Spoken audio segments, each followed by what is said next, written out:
Understanding China's digital generation. Now this is thoughtful.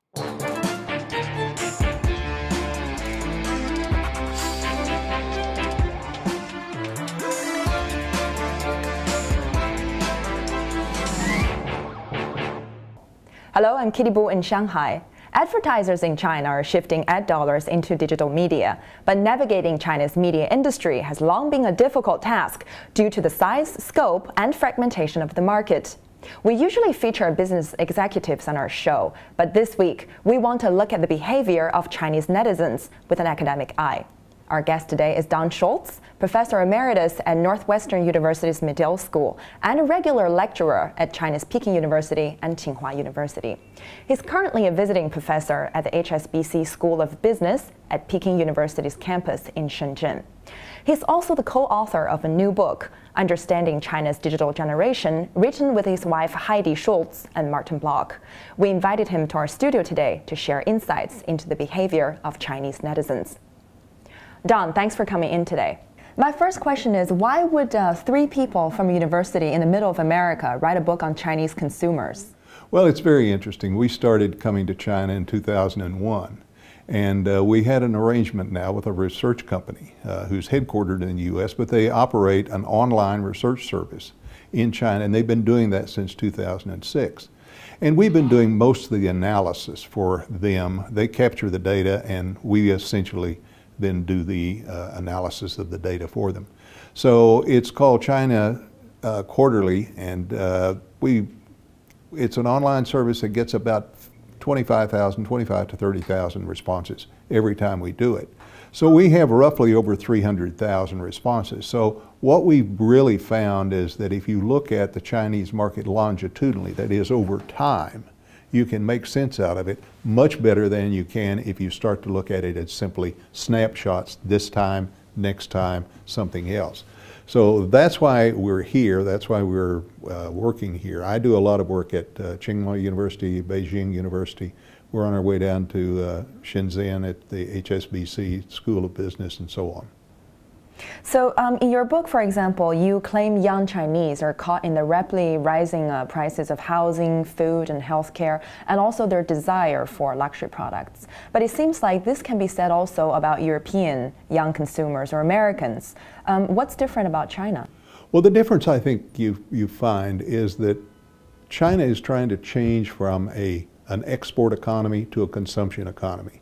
So on the one hand, you have the government saying spend, spend, spend. Then you have the culture saying save, save, save. And I think this young group of people really are caught in the middle between listening to what the 12th five-year plan is and what the government is saying versus what their historical and traditional and cultural activities have been. So I think that those two things have a big impact, and much more of an impact than you find in the U.S. or in Western Europe.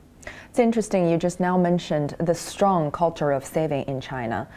So do you see this nation changing from a nation of savers to a nation of consumers? That's going to be a very interesting issue. A lot of it, from what we have seen in our research, a lot of it has to do with whether or not the government is able to provide safety nets in terms of health care, pensions, those sort of things. That's going to make a great deal of difference of whether or not people will really change from the saving mentality to the spending mentality. If you don't think there's much there for you in the future, if you believe that you're still pretty much on your own, it's going to be difficult for the government to unlock all of those savings that are existing today. What are the differences between men and women then in that sense? What we find, and I think it's been said before, but I think it's very accurate, that is, men buy and women shop. And that really makes a difference. Women love to go shopping. Men go for the purpose of buying something, getting it over with, and going away. And I think that plays out, and we see that over and over in terms of what are your leisure pursuits, what do you do in your spare time, and so on. Women are heavily involved in shopping. Men are into watching TV and sports and those kind of things. So let's go back to the digital topic for a bit. What do you think it's going to be the next killer app or site that's going to capture the attention of the nation? Well, if I knew that, I wouldn't be here because I'd be investing in it. But I think what you have to think about is these things are a moving target, particularly these new apps and these new applications. They come and go. And I think what we've begun to see already is a downturn in Facebook and the use of Facebook. MySpace just disappeared in a very short period of time. So I think these are very short-term, shiny objects. And what happens is consumers really get involved with them, like them, but then all of a sudden they find something that's more interesting and more innovative, and so they switch. There's no commitment to them. They're not paying anything for them, for the most part. So I think what you really are looking at is a moving target and trying to identify. I think the real question is a thing that I have sort of developed, which is the 3 I's. That is, number one, you have to invent. Number two, you have to implement. And number three, you have to intrude. And once that happens, if you start to see those kind of things happening, if you see the intrusion and people beginning to use it, then you can sort of feel comfortable. It's these flashes that go up and down that come and go very quickly that make it really difficult to predict that. In your book, you also mentioned that there are no social networks like Facebook in China. What do you think of the Sina Weibo microblogging site then? Do you see that as a social network? And if so, do you see that having the potential of becoming Facebook in China? Well, I think there's a possibility. I think the thing that we've seen is in China, in the US, we tend to have mass systems.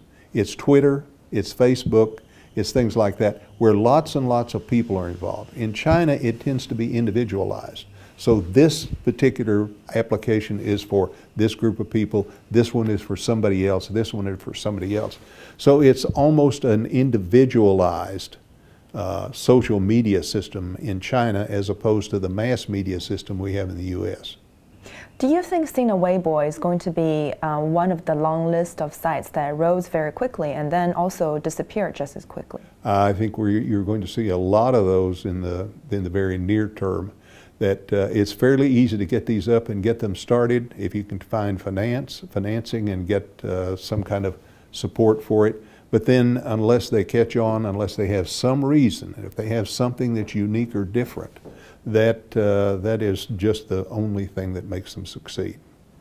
In your book, you also mentioned that in China, online shopping is exploding, even though there are ongoing issues with trust, payment, and also logistics. Now, let's take the trust issue you talked about. Are you talking about a lack of trust in, for example, the products of Chinese-made goods, or the lack of trust in retailers selling counterfeit products? Both. Both. Both. What seems to happen is, until there is some confidence level built in online shopping, it doesn't do very well. Confidence is growing. I think Alipay has had a great deal of impact on helping that grow in China because people feel safe about buying through that system. But there has been historically a great deal of, I thought I bought this and I got something else.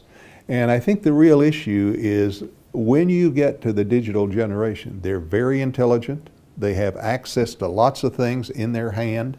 They can check things out very quickly. And what happens is they're able to see through what is essentially a system that is fraudulent or something like that. And I think it's going to be more and more difficult for counterfeiters to practice that in the future through the online systems.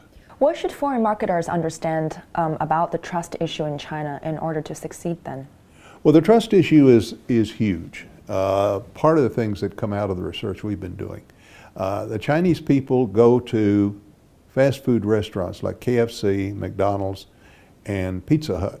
They don't go there necessarily for the food. They go there because it's safe. It's a safe place to go because they believe the Western companies are much more focused on cleanliness, safety of products, and so on. So they tend to trust the brands because of the safety issue, as opposed to trusting the brands and saying, I get a better value or I get something in addition to.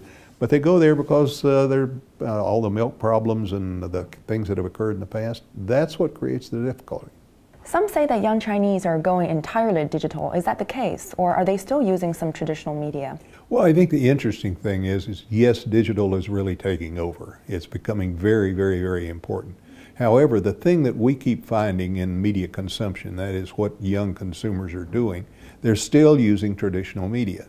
We still see a tremendous amount of television usage and a really large amount of influence from television. And part of that, I think, comes from the fact that it verifies and justifies decisions that have been made. If you have seen my commercial on television, and then if I come with the product, that gives me face with my associates.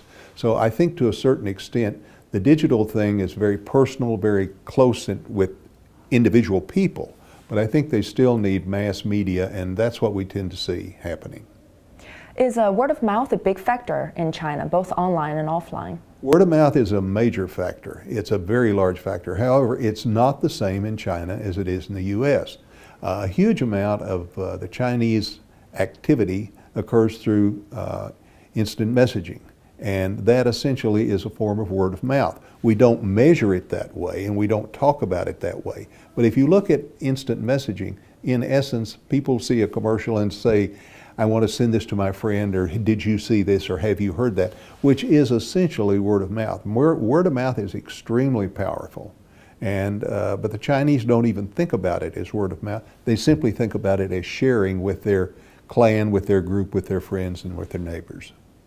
In your book, you claim that there are no dominant social networks such as Facebook in China. Do you see the Chinese microblogging site Sina Weibo taking off? And do you see that as a social network site? And if so, do you think it has the potential to become the Chinese Facebook? Well, I think there's a potential for that. But I think the interesting thing about the Chinese is the Chinese are very, very focused on their group.